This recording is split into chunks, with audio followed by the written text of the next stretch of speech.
Hello, everyone, and welcome to another great webinar here on CPAacademy.org. My name is Chris, and I will be your webinar host for today. Our topic today is 3 proven steps to double the capacity in your full service firm. And our presenters today are Steve Brigginshaw and Ainsley Damery. Before taking a deep dive on our topic, folks, if you don't mind, go into the Q&A, let me know you can hear my voice, see us on your screen, as well as the very first slide. Also in the Q&A, folks, let me know where you're coming to us today. We love to know where on earth attendees are chiming in from. And I am seeing folks chiming in from all over the world: Virginia, North Carolina, Canada, Tucson, Philadelphia, New Jersey. Fantastic. Welcome one and welcome all. Now, the Q&A can be used in a couple of ways. If you have any questions regarding content, put them there, and if time does permit, we will address those. If you guys have any technical issues, put them there as well. Folks, I will get to you as soon as I possibly can. Just remember, there is one of me, and there are very many of you. One other area that they have housekeeping is going to be your CPE credit. This class is worth 1 hour of CPE. And the way you earn that is they logged in for 50, that is 50 minutes of the allotted time and answer 3 or 4 polling questions. Your credit will be processed today and will be available to you within approximately 24 hours. Also, please download the handouts that made available for you. And now, folks, with no further ado, please welcome Steve Brigginshaw. Thank you, Chris, for that intro. Fantastic to be here with all of you today. Thank you very much for tuning in. So the topic is double your capacity. Now, what does that look like? Well, we'll go through that, the how-to through the session today. And we're focusing on 3 things, 3 high rewarding things that are going to help you get the biggest bang for buck, the biggest input, biggest reward for your input. Now, the first question I suppose we should ask is, why are we focusing on capacity? And what is the point of going through this session today to get those 3 proven steps?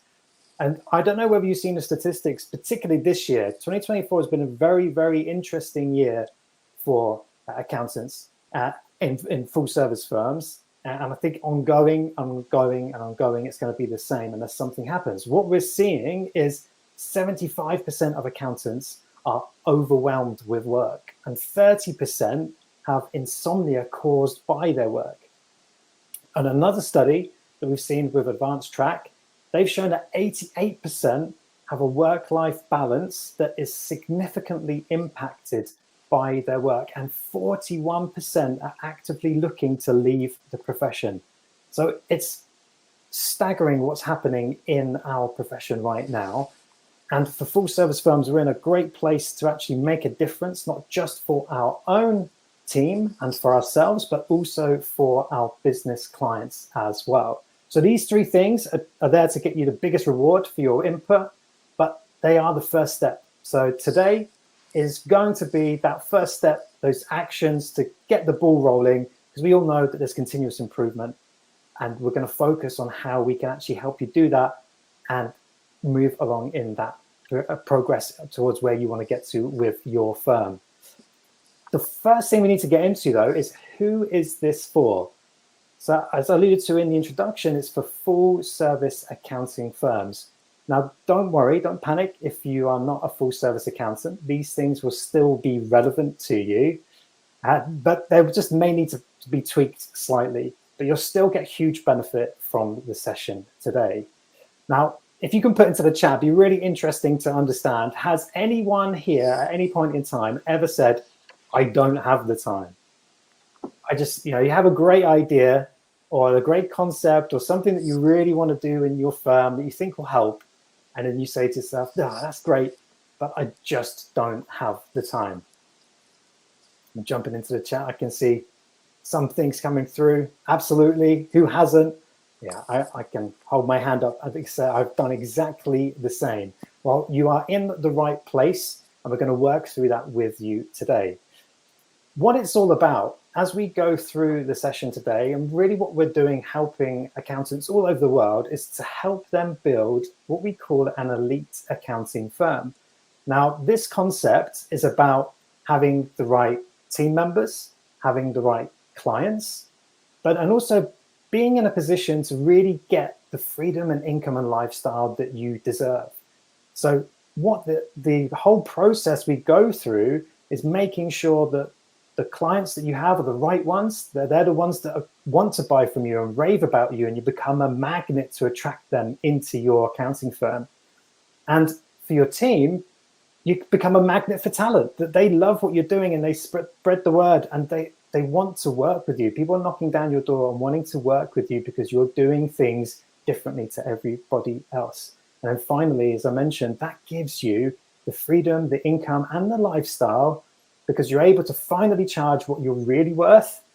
But this isn't about doing extra work. This is about, I know there's that saying, about working smarter, not harder. It is true in this case, but it's not a cliche. What we've been able to do is help firms increase their capacity by 100% and double their profits at the same time. So they're effectively working the same, if not less, and earning more money. And they're doing that for themselves and for their clients as well. So I've set the stage up there nicely. I'm going to hand you over to Ains, who is going to explain a few accountants that we've worked with and what the situation they were in. I'd be interested to see if you resonate with any of these stories. Ains. Thank you, Steve. Hi, everyone, and welcome to our event. So looking forward to this. And I wanted to introduce you to three people because I wanted to show you that where you are is where everybody else is at too. This isn't a problem that you're suffering alone. It's a problem that most of the profession are facing. And it's something that together, hopefully, we can challenge today and make a step forward in making a massive difference to you and your firm. The first person I wanted to introduce you to is Penny Radin.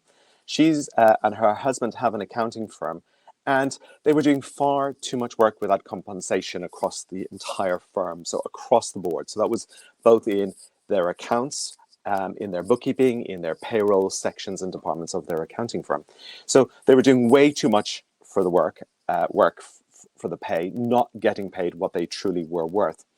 And over the period of the last, say, 12 months, they've spent and focused their time on the workflows. So understanding how the work is accelerating throughout the firm and how it's being, how the books are being done right through to submission of accounts and tax returns, understanding the systems in play to enable that to happen, and also pricing. So they introduced an extra work order system, and they looked at the three areas that we talked about. So their idea was that they could generate an extra £25,000 from their pricing, an extra 25,000 from their extra work order system, an extra 25 from new clients, and an extra 25 from advisory work. So freeing up their time, being able to deliver extra added value, client accounting services or client accounting and advisory services in effect. And so they looked at that target, but the extra work order system and the pricing together were the most effective and the fastest for their firm. And they generated in excess of $125,000 within that last 12 months. And that's gross recurring fees. So that's going to be occurring time and time again. And because of the areas that they found this extra billing in their accounting firms, it basically fell to the bottom line. So much of it was profit. So a huge impact on their accounting firm within a 12-month period. So that was by focusing primarily on pricing, on primarily not giving away too much work free, and also looking at the workflows throughout the accounting firm. I also want to introduce you to another person called Graham Tennick. Now, Graham Tennick lacked focus within the accounting firm. So they spent time chasing deadlines and putting out fires all over the place. And they spent far too much time working in the business, not on the business. And the team effectively were running around like headless chickens because of the lack of focus from the top down. And so that resulted effectively in Graham spending no time on the firm, but more importantly, he spent very little time with his family and with his children. So he set about creating a clearer vision for the accounting firm. He involved the team in moving forward. They built a structure that enabled him and the team to work together better, and looked at their workflows, freeing up 50% of their current capacity. So effectively doubling their output, which was quite incredible. And that led to increased fees of circa 180K over the last 12 months, and created more happiness, more importantly, for him, his clients, and for his team as well. And he's booked Disney with the family for 3 months, or for 3 weeks. 3 months would be great, wouldn't it? He's booked Disney for 3 weeks this year. So really taking time out to spend with his family where it's needed, and that's in the diary and booked, so the kids are excited and can't be disappointed. And the last person I wanted to introduce you to was Sharon Baker. And Sharon was like so many accountants and bookkeepers that we know, she thought that she had many of the wrong clients. Now, what we helped her do was grade her clients, and we helped her find happiness for her PETA clients, I suppose you might say, for those D's and E's. We helped her help them find happiness elsewhere. So a very nice term for helping them find an accountant that would serve them better. And with those clients that she had remaining, we looked at her A's and B's, and we ran an event with those invited clients to promote her added value services. Because by getting rid of her PETA clients, she freed up a serious amount of capacity within the accounting firm, which gave her particularly the time to be able to deliver the value added work whilst her team were focused on the compliance services. We had that event for about 50 attendees. There was 30 clients that she invited to that. And that generated in excess of 20 meetings on the day. And so far, those meetings have generated in excess of $130,000 from added value services over that period. So that was very quick indeed. She did that over about 3 months. Now, there's a lot of money that I've talked about on screen, and I just want to focus that this isn't all about money. This is about a better work-life balance. This is having more fun in the firm, working with the clients that you and your team really, really want to work with, doing the types of work that you really enjoy doing, and not being sucked into the deadlines and the compliance work that's being created by your clients. Indeed. So some of the biggest capacity challenges that we see facing accountants, and the biggest challenges that we hear accountants talk to us about, and we talk to accountants all over the world about this, is the difficulty to recruit and retain talent. And I think whilst I'm going through these, we're going to have a poll question, our first poll question coming up. So I think it would be really helpful for you to focus on these and look at which one resonates most with you. And then we can see from the poll questions as an audience where we're really, really struggling. So the difficulty in recruiting and retaining talent within the accounting firm, lack of time. I mean, we all say this and we all hear this, don't we? Oh, yeah, that's great, but I just don't have the time. It would be interesting, though, to see if I don't have the time is a regular response or the default response in your accounting firm, or if, like everybody else, sometimes you're under time pressure. So if there's a feeling that all of the time in the accounting firm or the bookkeeping firm that we're lacking time to do the things that we know are going to drive the firm forward, then that's really important to understand that. The next one is that we're always up against other people's deadlines. So, you know, those four quadrants where we're working maybe in the always the urgent and the most important quadrant. And if we're working in that where we're constantly firefighting, constantly up against it, constantly chasing other people's deadlines, we really need to understand that and reflect on that and be able to understand what we are going to do about that. The other one is that we see with so many accountants and bookkeepers is that we're not fitting our own oxygen mask first. We're doing everything we can to help our clients and our team, but sometimes we're just not looking after ourselves. And that's led to those numbers that we've seen from Steve at the very start, where 75% of accountants are feeling completely overwhelmed and really struggling in their accounting firm, and 80% saying that it really affects their work-life balance, and a third of those approximately saying that that challenge is severe in their firms. The other one we see often is that overwhelmed with compliance. So not just chasing other people's deadlines, but compliance is running the show and it's not ticking along like it should do. There's lots of issues and challenges, you know, with the quality of accounting records coming in and the client's demands, absolutely. But with the level of time that we as a firm and our team are spending on compliance, it's really, really stopping us looking at the firm as a whole and delivering those added value services. And the last one is that clients just don't get it. They don't understand the issues and challenges that we're facing. They're not playing ball. We maybe are not wholly communicating with them and telling them the rules of the game, but they're bringing in their records late. They're not bringing the records in the agreed state, so the books are not quite up to the state that they agreed to do those books. They're also, you know, not paying us on time. They're constantly asking for stuff to be done by the firm free of charge, and they're always pushing deadlines, and the team, every time they ring, are going, oh, XYZ is on the phone again. So, or they've sent an email through, or oh my goodness, they're chasing me again. So clients that really maybe not are the perfect fit for our accounting firm. So having reflected on those, I'd love for you to understand which of these, poll question 1, which I think Chris is going to come in with, which of the following best represents your firm's capacity issues and challenges right now? Yes, indeed, folks. Polling question number 1 is live and active on your screens. And as Ainsley stated, which of the following best represents your firm's capacity now? Make your choices now, folks. This poll is active for 60. So reflecting on those issues and challenges that we just talked about, which of those, if you're not really feeling it, which of those in the question that we've just asked, which has the biggest impact on your capacity and issues and the challenges that you might be facing right now? Of course, you may be on this and saying, I'm good, Ainsley. Well, we have an interesting split here, folks. 10 more seconds on this poll. I'm flying blind at the moment, so I'm relying on Chris. That's okay. I got you right over here. All right, folks, closing down polling question number 1. And the split is interesting enough, Ainsley.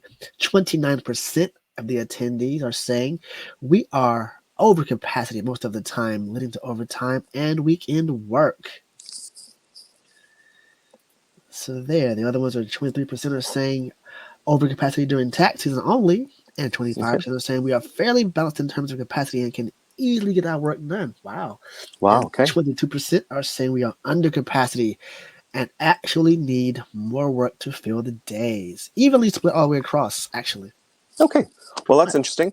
Considering that the issue is about facing the capacity challenges facing accounting firms, I guess those firms that are okay and that are well balanced with what they're doing are looking at how they can make that even better. And don't worry, we've got you covered over the next 40, 50 minutes together. We'll also show you tools and techniques that will be able to help you make and maximize that indeed. Okay, Steve. Thank you, Ainsley. So I realise we haven't introduced ourselves, so we're going to do that now. So I'm Steve Briggenshaw. So for those of you that don't know me, I'm a chartered accountant. So I've been in full service accounting firms all my career for over the last 24 years in the UK. I'm also an international best-selling author. I've written the book, The Profits Principles, almost 10 years ago.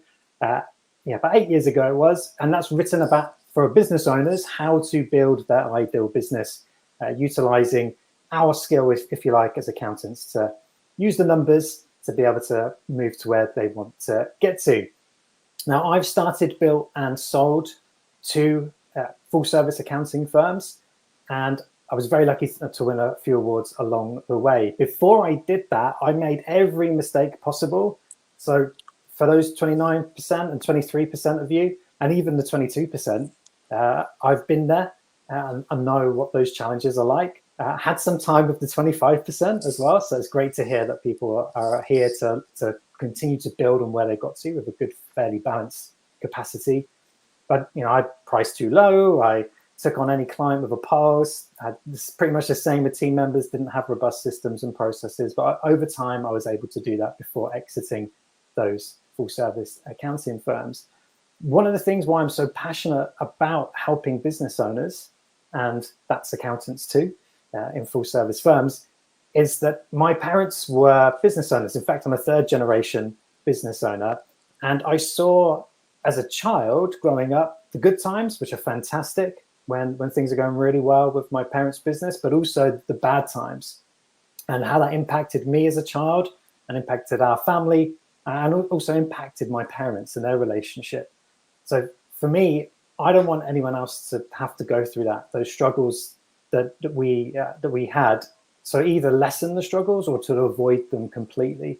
And it's my belief that accountants are the best person or people to be able to help small business owners avoid those struggles. And as I mentioned there, most of us here are on full service firms, so we are business owners ourselves as well. So it's really, really important for me to be able to help and to avoid those challenges or to lessen them and get out of them quickly as possible. So that's a little bit of an introduction to myself. Ains, we'll go over to you now. Yeah, hi everyone. It's not hi everyone. I'm also a chartered accountant and CPA. I left KPMG and worked with a large regional accounting firm in the United Kingdom. And I took that from a compliance-only accounting firm to a niche business advisory firm over a period of about 12 to 15 years. We won a huge number of awards for the way we did business, particularly innovation. We were the most innovative accounting firm in the UK for 3 years in a row. And we also won awards for the way we did business, particularly marketing and bringing a sense of purpose throughout the organization. So it was, I suppose, the desire, having come from a small business background, having worked at big firms, to be able to make sure that I could do that as well for small businesses, and to be able to get out and work for myself as well, and experience what my fellow parents and grandparents had done in the generations before. So again, that small business background. But primarily, my main driver was small business owners and helping empower them to achieve great results. And I know that, as Steve said, accountants and bookkeepers are the best placed individuals to be able to make that happen. We've formed Clarity together because we wanted to make a bigger impact. Helping accountants and helping small business owners is in our blood, and it's what gets us out of bed in the day. So it was important for us to be able to work together to be able to make that happen, and we saw that Clarity was the best way forward. As we said, we've won a huge number of awards in accounting for the way we did businesses. We've also won awards for Clarity as well, from a technological perspective in what we've done. And the Accountants Bootcamp is an organization that we've worked with and we've strengthened over the years, and we've brought it back into life, in effect. And that's worked with over 17,700 accountants around the world. So we have a huge understanding of what's going on at the moment and the issues that are facing. And those that have followed us on our elite program and those alumni that are looking back over the last 12 months have achieved revenue growth of 19.22% by following many of the principles we're going to talk to today. They increased their gross margin by almost 20%. They increased their operating profit a staggering 97%. And this is on average. So there will be some that are in much higher categories here. And they've also increased their capacity by in excess of 100%. So huge results for those accounting firms over the last 12 months in particular, where we really sought to bring home the ideals of the bootcamp and help accountants and bookkeepers make a massive difference in their accounting firm. Now, I think it's important to say that the results that we've got today have really come about as a result of 5 years of looking at data analysis of accounting firms. And in particularly, we looked at the data from 420 accounting firms. So we thought that the best way to really understand what was happening with accounting firms was to go and study a bunch of firms, and also to be able to really get in depth and ask them what's going on in their firms. And in particular, we found that one number was the biggest driver behind their success. And we're going to give you the option.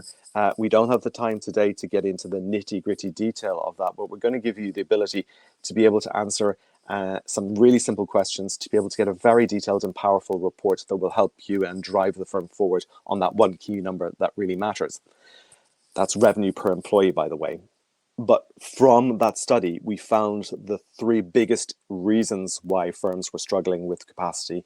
In particular, what was the root cause of that, and in effect, what we needed to do as accountant bookkeepers to be able to overcome that. So mostly it boils down to us either having the wrong clients, potentially not having the right team serving the right clients. So getting the wrong team working with the wrong clients. And by that, we could mean the level of the team members within the organization, and also the wrong things. Now, maybe doing the wrong things with the wrong clients, or the wrong clients doing, as we said, working with the wrong team. But goodness knows, the wrong team working with the wrong things on the wrong clients really has a massive impact. And I think today we're going to hit 3 things that we found that our accountants and bookkeepers have hit the ground running with and have really made a difference to their capacity. And before we get on to that, that's the scorecard. Hope is going to drop in the URL in the chat so that you're able to click on that link. Obviously, if you've got a phone, you can scan the code and download that scorecard, answer 10 questions, 3 minutes it's going to take maximum, and it's going to give you a really detailed report, plus insights on the next steps forward from a revenue per employee perspective. Okay, Steve, we've done enough of the intro, I think.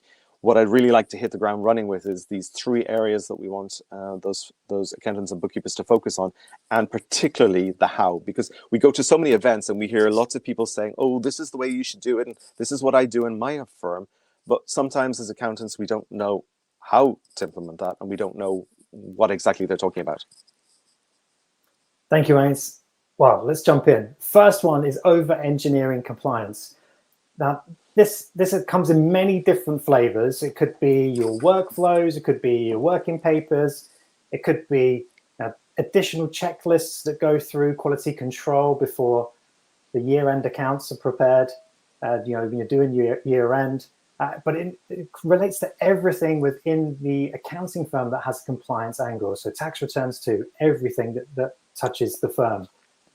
Now, we all strive for perfection as accountants. I haven't met an accountant yet who doesn't love solving challenges or problems or puzzles and wants things to be reconciled to the penny or the cent, and to be able to get things in line with how they would love to present them. The challenge we have with that, and some of you may well have seen this already, is balancing the level of input that the team in particular are doing with their work and comparing that to the fee that the client is paying. And interestingly, about 80% of the accountants that we've worked with over the years, they have said to us that the clients don't really understand what we do. Now, we think that we do a really good job, but they don't seem to give us that level of appreciation one might expect, which is a really interesting thing. And I think that comes back to what we've suggested from those conversations, is that it comes back to the hard work that goes into the compliance work. And the clients don't understand that. So there's a communication challenge there potentially as well, but it's the level of work that's going in. So we need to make sure that we're balancing the fee to the level of work that's being put in. The other area that we've seen happen a lot, particularly recently, is where the deadlines are ever so more tight than they ever have been, and the work is being knocked out in a just-in-time methodology. Because there are queries, or because something doesn't work properly as it should, or the bank's not reconciled, or whatever it would be, you may not notice, but the team are then going in and making those adjustments or doing the necessary extra work to be able to get those things done. And as a result, that has a further impact on what we're doing. Now, I'm stealing the thunder potentially of the next step, so we'll come to that in a moment. But you can see how they all start to work on each other.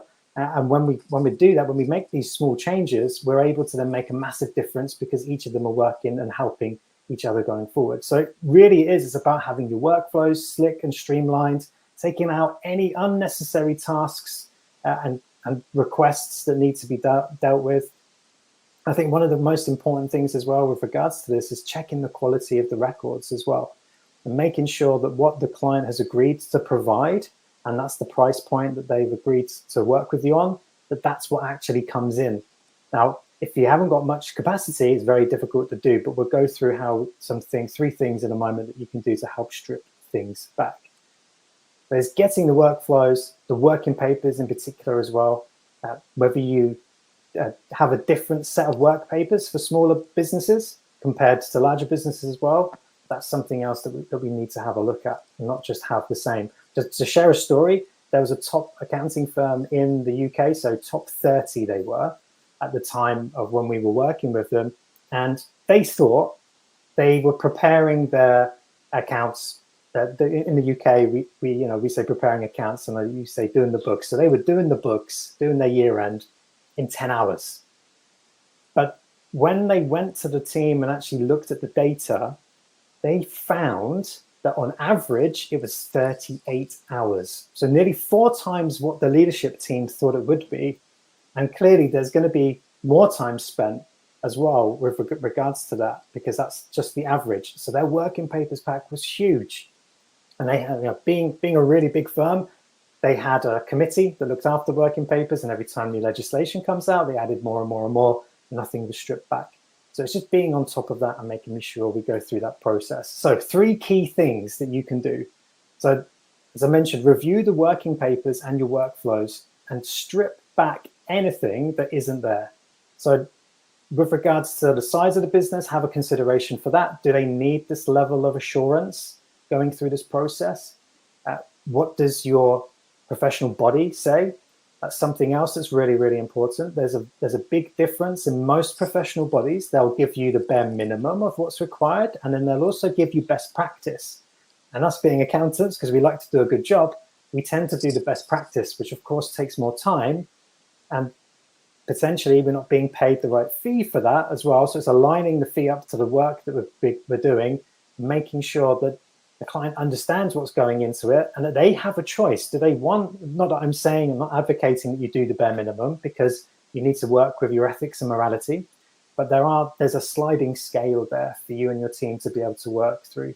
So review your working papers and your workflows and make sure that they match up to your regulatory body and your professional bodies, that you're doing them as in line with your morality as well, as not as much, so you're not being overworked and underpaid effectively. The second point is about identifying bottlenecks. So this tends to be key senior members, or it would be account managers or senior accountants in the firm, that they do the reviewing of the work and everything hinges on them before anything can go out. So that might be conversations with clients to deal with questions. It might be getting things signed off and passed on to a partner before signing off. Could be the partner sometimes as well, that it sits on their desk or in their inbox before anything could be done. So it's identifying where those sort of stagnations happen, where the most time is kept before things can move forward, and stripping that back as well. What unnecessary tasks and what time wastage is going on there, so that we can get these things moved through simply. Now, in some firms, again, that you would determine by the size of the firm and the risk assessment that you may well have done beforehand, that it might not need any partner time. So you can actually say, well, I'm happy, I trust this senior or this manager who's working on the work, preparing the year end, they can just go out because I know that it will be, they followed the checklist, it's going to be fine. So that's just something else to have a consideration. And then the last thing I alluded to before is just making sure that you strip everything back, and it must be aligned to the fee. And this is a big mistake that I made in my firm, is that we did best practice, like gold standard, almost audit when we were doing the books, and we're not getting paid for it. So do strip back what's not necessary, what doesn't add any value for the client, but do bear in mind what's required by your professional bodies as well. Okay, let's jump on to the second one. I alluded to this a moment ago, and it's scope creep. Now, we do have a poll coming up. So just to confirm with regards to scope creep, I'm sure everybody will know, it's effectively the team are doing work that you're not being paid for. So the work has been expanded, and there hasn't been a new proposal or a new fee agreed, and they've just got on and done it. Or potentially, as I mentioned, what used to happen in my firm, and what I used to do, hold my hands up, as a junior, I used to want to reconcile the bank to the cent, and just because I loved doing it, which of course, as I became a business owner myself, realized that that is not going to be helpful to anybody. So just as a quick show, if we go into the poll now, Chris, actually, if you wouldn't mind, if we can jump into poll question number 2, in thinking about your own firm, how much work do you currently do for free for clients? Yes, indeed, folks. Polling question 2 is live on your screens and active for 60 seconds.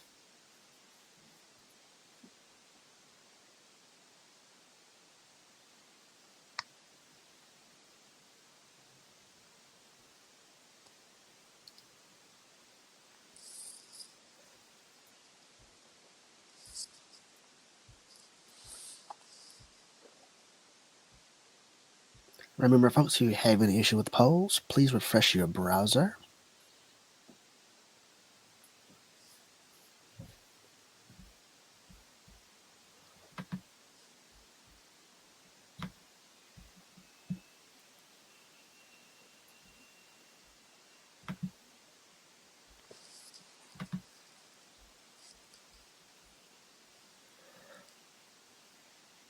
Alrighty, folks, we're going to close down polling question number 2, and it looks like 31% of the attendees are saying we do a bit of work for free, but in general, we are able to charge correctly for work done.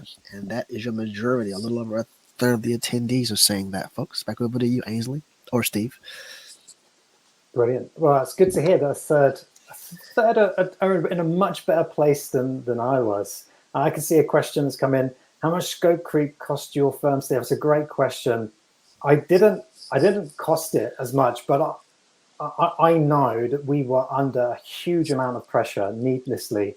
So I would say at least 50% of our profitability at that point in time. So we were a growing firm and doing far too much, and transitioning into business advisory services in there as well. So I think I don't know the numbers for sure, but I definitely feel it was at least 50%. So a really great question. And one more in here we have as well. How can we stop doing unpaid work for clients without damaging relationships? Oh, great question. Because if we end up putting the price up or reducing the level of the quality of work, it could impact the client relationship. Absolutely. So I think the most important thing is that we've got clear communication. And by that you're able to then set out a scope of work. So it might be something that you would do pre-year end as part of your tax planning potentially as well. It's set out what you're expecting to do for the scope of work. So that will enable the client to have their expectations, but also what level of records you're expecting from the client.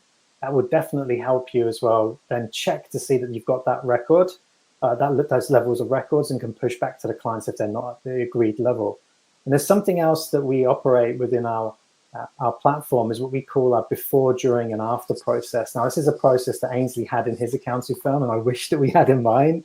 And it's a process, I'll paraphrase it, it's where the team speaks to the clients for maybe 10 minutes before the accounts, just to make sure that what it is that they want to achieve, so for profit maximization, tax minimization, are they going for any investments or loans or whatever it would be, just to understand the position of the business owner and what needs to be done. And then the during call is when they'll get a sense of dealing with any queries and adjustments that need to be made, but explaining to the client, so based on the figures that you've given, this is the profit, so profit is X and tax is Y, and then explaining, going through that process and asking them, so in relation to, is it still profit maximization? Okay, great. Well, with regards to these accounting adjustments that we have access to us, so accruals, prepayments, work in progress, and inventory, and so on, what do we need to change here? And then the final conversation is then explaining how much profit, if it's profit maximization that's been generated just by doing, these are the things that we do anyway as accountants. Every accountant I've spoken to worldwide goes through this process where they do some fantastic work behind the scenes, but the client doesn't know about it. So then it gets it across to them and say, well, we've moved your profit from X to A, or we've moved your tax because you're looking at tax minimization. We've moved it from Y to Z. Isn't that fantastic? And look at that, what that is in comparison to the fee.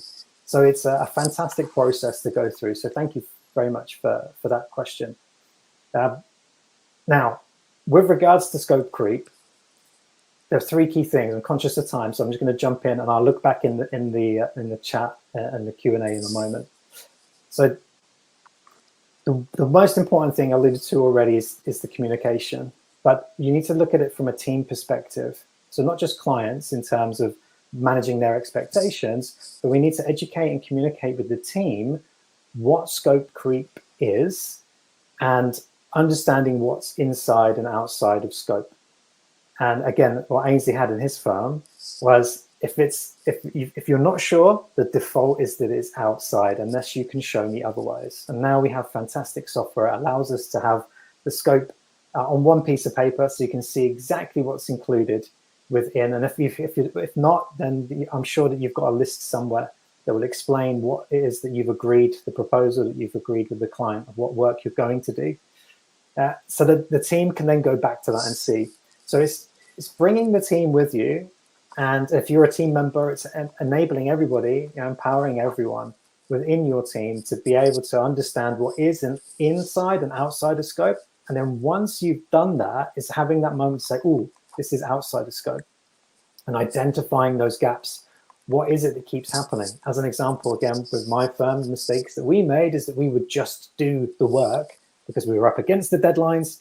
We would do it because we didn't want to go back to the client because it had been on the shelf for a few months and it would look bad on us to do that. Again, as I said, I've made a lot of mistakes, unfortunately. And as a result, it cost our business and potentially the client relationship too, because we should be turning these things around quicker, which again were the learnings that I went through. But once you understand the gaps, you can then do something about it. And if it's something that keeps continuing to come up, then of course, then there may be some more education within the team, but also with your clients as well, and managing their expectation. And then the final piece around this is introducing what we call the extra work order system and start charging for those additional pieces of work.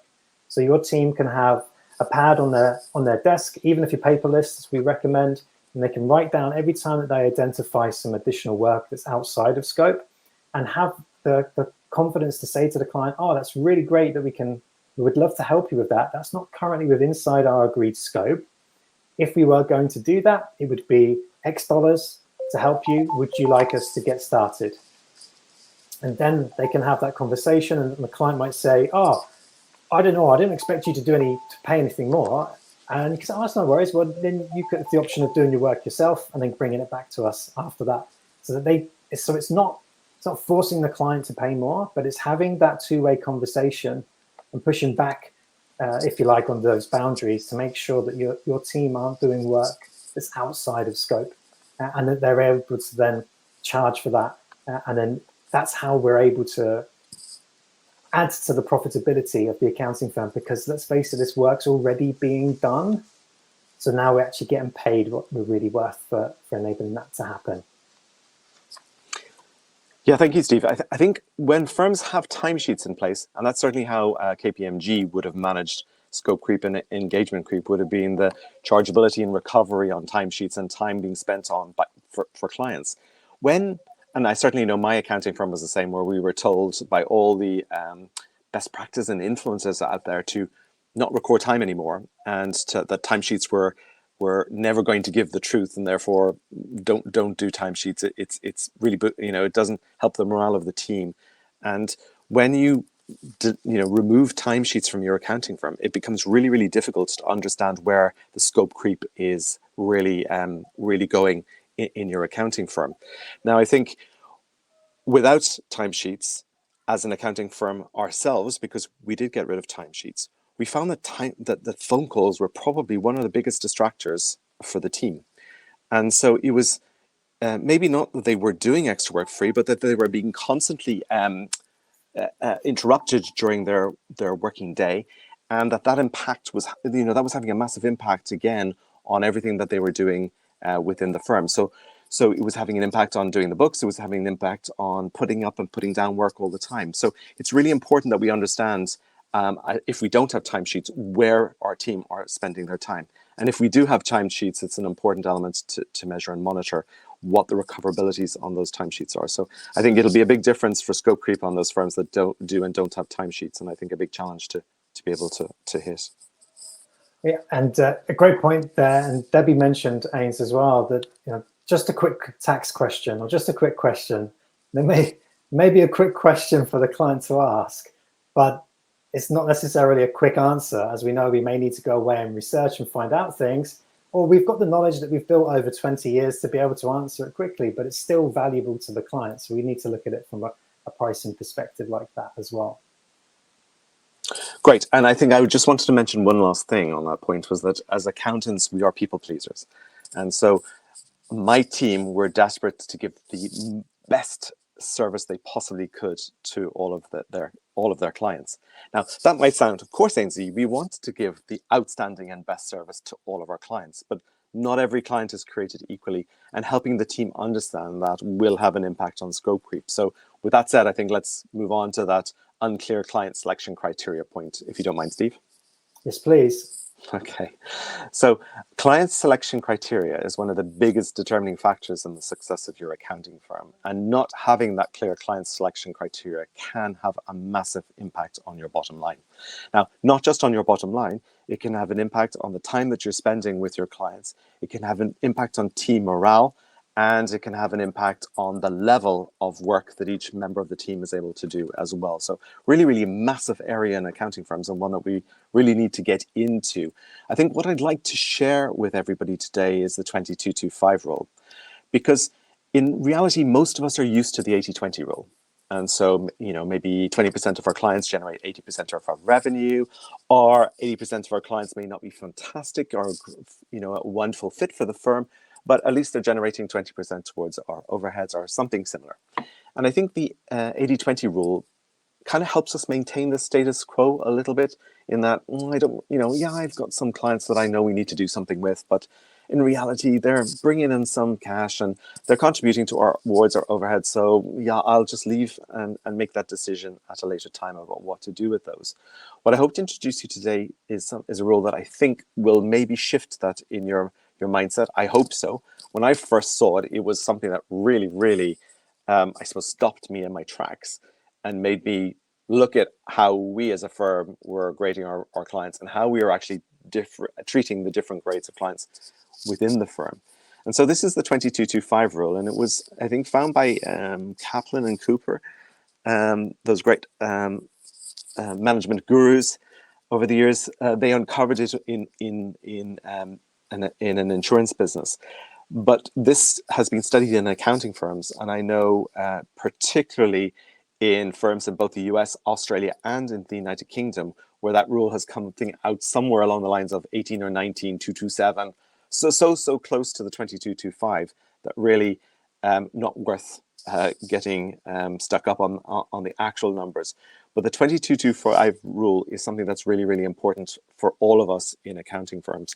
And I think you may not believe it when I tell you it, and you might say, well, that's not quite true. Maybe those numbers aren't quite right in my accounting or bookkeeping firm, Ainsley. But I think unless you actually know your numbers, I would suggest that you potentially go with this, because I have particularly had one accountant who said it can't be true. I'm going to prove it wrong. And they ended up proving it much, much closer to the right than possible. They actually went the other way. I think it was 18 and a half was 225. So let me get into the rule first of all, because you're all thinking, well, what's he talking about? Let's jump into this rule and get going. So we all get that 100% of our clients generate 100% of our profitability. So that's just mathematical. The real challenge and difficulty, though, is it's not a straight line as we had on screen. It's, in fact, a highly skewed curve. And as you can imagine, the intersection of those two points are 20 and 225. And so what the 2225 rule says is that 20% of our clients are generating 225% of our profitability. So let me say that again. 20% of our clients are generating 225% of our profitability. And as one accountant said to me, oh, Ainsley, that means in reverse, 80% of my clients are draining 125% of my profitability. And that's the really crucial point to get. And they were, of course, right. 80% of their clients were draining 125% of their profitability. Now, that's a completely different shift from the 80-20 rule. And in reality, most of us are working with a large chunk of clients that potentially are not the right fit for our accounting firm. And that's where we need to start. It's really, really important that we grade our clients. But before we get into grading, we need to be clear on what makes a great client for us. So what does our ideal client look like? And especially if you've niched down, it's really important that you drill into what makes a really, really good client. Now, we've got an example for you, and it will be good enough for most people who just want to get started. Because let's be honest, it takes a long time to be perfect. Sometimes it's too expensive and takes too much time and it's never achievable. But it's good to just take that first step and get started today. And bearing in mind the struggle that most of us are having with capacity, we need to take corrective action, and we need to do that today, not tomorrow, not the day after, but we need to start today. So be really, really clear for you on what makes a great client. I'll give you some examples, but I need you to think about your firm. And then you need to grade your clients on those characteristics. So, grade your clients. It's not a difficult exercise, but I would definitely engage your team in doing that, because they're going to have great input and great insights. And they probably potentially know some of those clients better than you do. And so you do need their input. But most importantly, when we explain to them why we're doing this and what we're looking to achieve with it, it gives them that permission to not really treat every client equally, because they're not. And it enables them and gives them the permission to treat the A and B and C clients in a much different way than we do to the D's and E's. Now, after you've graded your clients, and that's where a lot of firms just stop. They grade their clients and they stop. The next stage is the critical stage. It's about creating a plan. And it's creating a service plan for each of the different classes of clients. It's creating a communication plan. So how are you going to communicate with those clients? How often are you going to communicate with those clients? What are you going to communicate with those clients on? If it's our A's and B's, are we focusing on the added value services, assuming that the compliance work is just done and taken care of?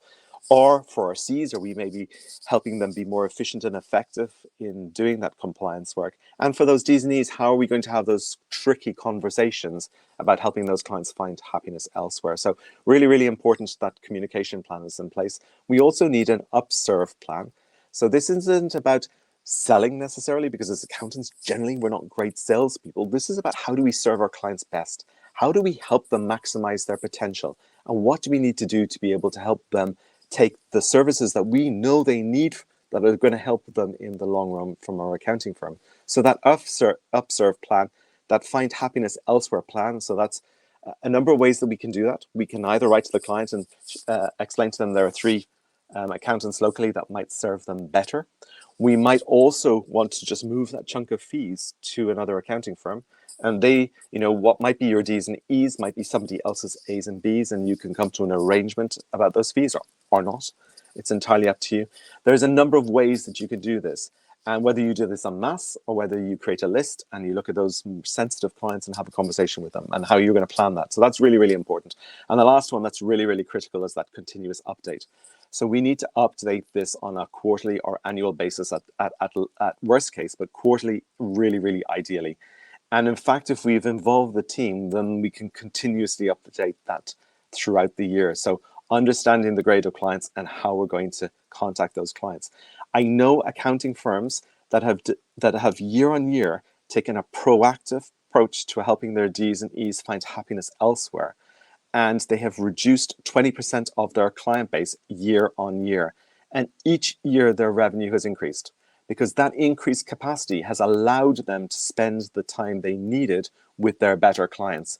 Those clients that wanted more from them, where previously they were unable to deliver that because they were too overwhelmed with the work that they were doing. This is by far the biggest impact that you would create if you're struggling from a capacity perspective. It will, in any event, no matter what firm you're in, have an impact, because over the years we will gather clients that will have been suitable and been a great fit at one point, but somewhere along the line that fit changes. So really, really important exercise. And if you're concerned about taking that first step and losing clients and losing fees, you take comfort from all those that have gone before you and that have done this and that have released capacity and increased revenue year on year on year. And it's not something that you have to do in one fell swoop. And it's not something that you have to, do with a huge block of clients. You can do this bit by bit by bit. But if you take that pumpkin plan approach from Mike and Mikhalowicz, it's something that you can really see year on year or month on month or week on week, how that's having a massive impact on your accounting firm. And if you're looking for something like a grading matrix, you've got it on screen. By all means, please take a screenshot. You will also have it in the slides, so you will be able to download this afterwards. And I'm giving you access to a resource as a thank you for being on this web event. You'll get access to a resource that will enable you to do this and to be able to adapt and change it with your firm, with your particular niches if you've got one, and also with your clients. And it's a whole system and process to be able to help you grade your clients and help the firm move forward in a way that we all know it really, really needs to do. Now, I've taken D's and E's here, and that's what we used to do in our accounting firm, because there will be some D clients, and you and I will both call D's and E's probably Peter, but it will be that some that you need to hang on to because they either have a relationship with somebody else in the accounting firm and will cause a reputational issue, or there might be a decision that's needed not now, but needed later down the line. And so I think by having a D and E category, it gives you the ability for the E's to take immediate action, and the D's are on a very, very short monitor or watch list. And you can see across the top of that sheet we've got, and yes, we do have an Excel spreadsheet that goes along with this to help you grade.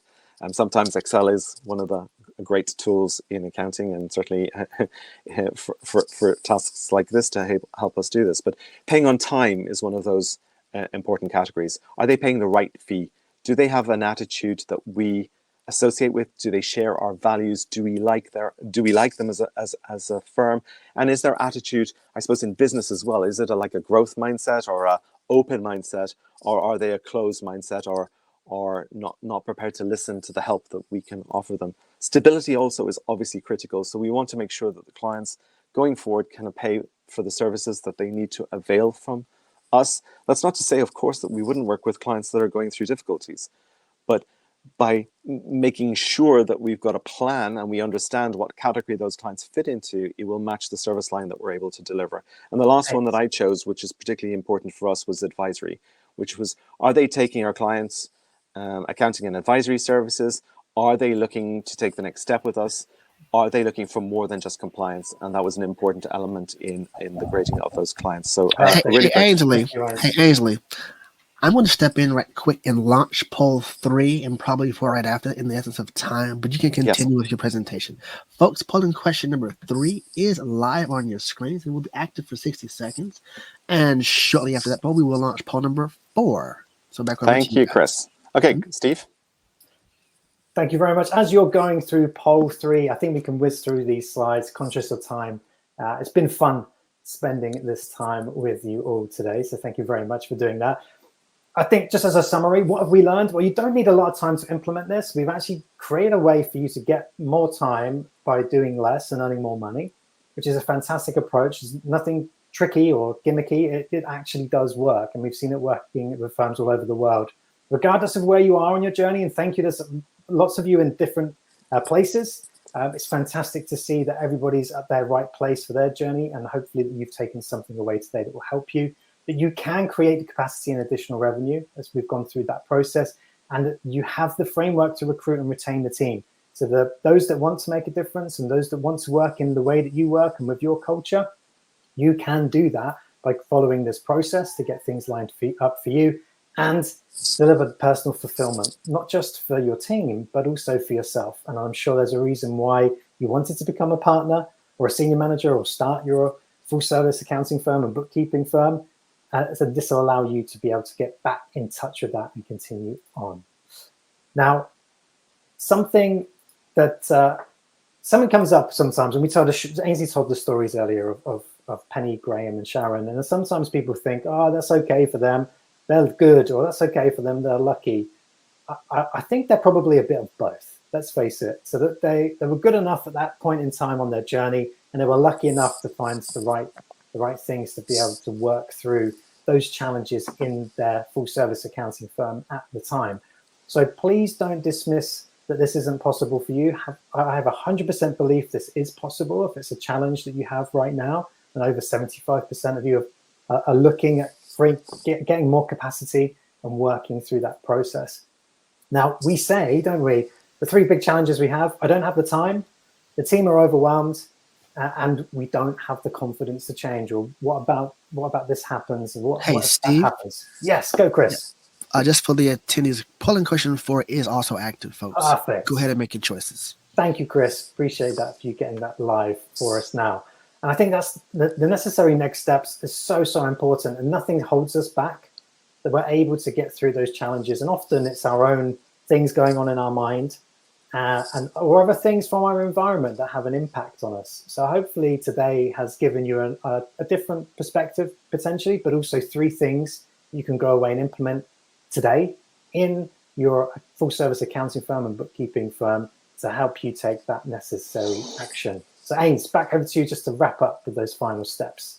Yeah, so I think it's important as accountants and bookkeepers, we understand the issues and challenges we've got, and we take the necessary action. So I think the first step is that we need to do something, and we need to start today. Those numbers are overwhelming that we've seen from those surveys. We've got various resources available to you, so please do download those, do the scorecard, download the free resource that I'm just about to give you, and also get the help that you need. This is, accountants who are held accountable have written goals achieve 78% more. So this is not about doing it all necessarily on your own, although some people can indeed do that. This is about getting the necessary help. Now, firstly, I wanted to introduce a capacity creation program that we've got. It's a 7-week program. It's part and stripped down from our elite accounting firm, so it's taken out the capacity creation element. We have a Black Friday sale, which is valid to the 6th of December. Don't worry, we will give you the details. There's a QR code on screen which you can hit, and I'm sure Hope will put the URL in the chat as well. If you use the coupon code BLKFRY24, that's valid till December 6th, you get a 35% discount. So a massive discount on a program that's really, really cool. And actually the URL is there, but hopefully Hope has put it in so that you can click on the link. As a thank you, for everybody who's attended, we wanted to give you the client grading matrix, the system and the approach to be able to help your team deliver outstanding work to outstanding clients. So if you click on the code or download, so you can click on the code to download, or you can access the link here. And if you use the code CPA bonus, it will give you that resource free of charge. So a really, really great tool to start using in your accounting firm. I know some of you will already have your grading matrices, but if you don't, please do download that to be able to access that. And again, we will follow up and give you that too. And finally, if you'd like to talk to us, if some of the issues and challenges have resonated with you and you just want to talk through the issues that you're facing and how we can help you overcome them, then by all means, please get in touch. We're on across most of the social media platforms. You can see how you can get in touch there, or you can get in touch directly by scanning that QR code and being able to access and get to speak to us. Now, I appreciate we're at the end of the close. I would like to thank you all so much for being here. There's only so much we could cover in an hour. I hope it's given you food for thought. I hope it's given you the inspiration and incentive to take that necessary first step. And I know Sam was asking a question about time is short, as you said, and what should I tackle first? I would tackle client grading and make sure you create a plan for your different grades of clients, especially those D's and E's. And I think that would have a massive first step impact on your accounting firm. Alrighty, folks. Thank you guys so much. And we here at CPA Academy are going to wrap things up on our end. Your credit will be, of course, processed today and will be available to you within approximately 24 hours. Check your inbox right now, folks. There's a full webinar evaluation waiting for you. There will be a full recording in your account as well as all course materials.